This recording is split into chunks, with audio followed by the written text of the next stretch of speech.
Yuhu!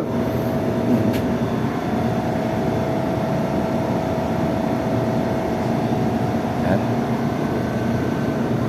Ating pinalitan tubo dun sa nakarang video natin na may leak yung ating liquid line.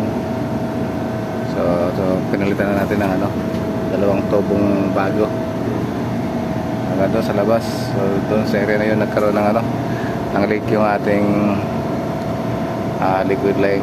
Yan, pinalitan na natin.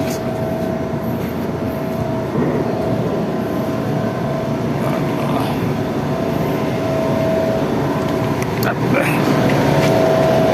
talagang masikip talaga yung mainit sa loob. So yan, kikita nyo dyan, so diniretso na lang natin, hindi na natin pinortify degrees na ilugod sa kantuhan na yun.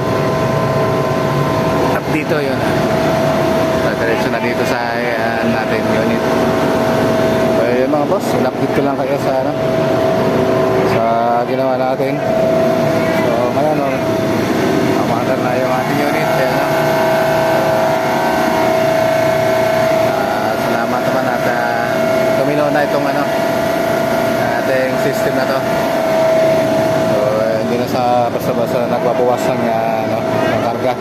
Dito na din nakaraan, hindi natin malaman kung saan yung leak. So yun nga, nung nakita nga natin nandito nga sa area na to, natago yung dahil lumang lumang mga tubo. So dahil siguro sa vibration kaya so yun mga boss, mga sir, magandang araw at maraming salamat po sa support.